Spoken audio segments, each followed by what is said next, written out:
Hello everyone.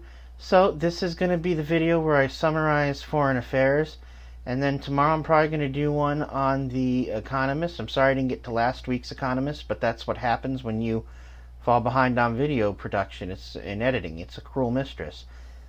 Not every article is going to be mentioned here in foreign affairs. Mostly what I'm going to be talking about here, I'm going to mention think tanks, delusion of however you would pronounce that, and the end of the Russian idea. Those are the two articles I'm going to be focused in on. So for think tanks, I'm just going to paste a link to a collection of think tanks, about 150 of them, that I've cataloged over the last half year. So this article mentions a trade security paradox, and I've heard of the security dilemma. A security dilemma, by the way, is where you arm yourself against attack, and other countries around you kind of see you up-arming and then up-arm themselves for attack as well.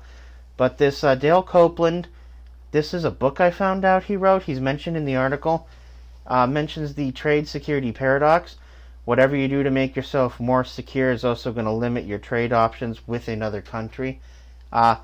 This is very fascinating, and of course this article focuses on China.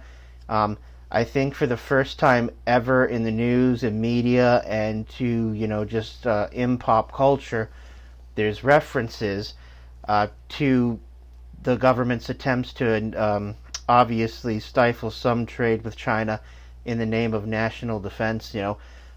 Any financing that could go to, figuring out what our national defense picture is. Obviously the telecommunications with banning apps and trying to stop certain companies from becoming 5G. So very interesting. I have not read the book. I'm always behind on my TBR. Is every bibliophile, I suppose. The second article, The End of the Russian Idea, talks about Russia, which, Russia and Asia, Russia and China, two very hot topics right now. A lot of my friends last week who were calling me were asking why I didn't say anything about Prigozhin, and it's for one very simple reason. When the man did what he did and tried to initiate a coup, he signed his death warrant. People wonder if his aircraft being blown up was it intentional? Was it an assassination? Was it an accident? He's the leader of a mercenary group, so I don't really care. You've got two options on the table. One, it was an accident, he's dead and I don't care. Two, it was done maliciously and he's dead and I don't care.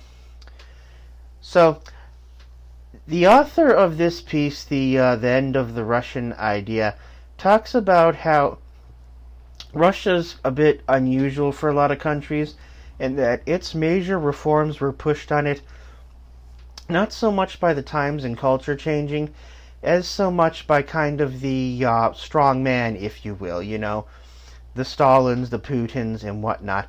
The article mentioned this Mikhail, who's a billionaire who's living in exile, and for some strange reason, Putin's really scared of this guy, and I'm trying to figure out why that is. The only thing I can think of is this, being a businessman, well, he's obviously opposed to Putin. Yet being a businessman, he might know where Putin's hiding all of his money. Putin's a bit of a kleptocrat. Got to where he is by taking money and assets out of the state, using them for his own purpose. So that's actually a very interesting angle to explore. Sorry if my voice sounds a bit choked off. My throat's a bit sore and dry today. Either way, I hope you enjoyed that.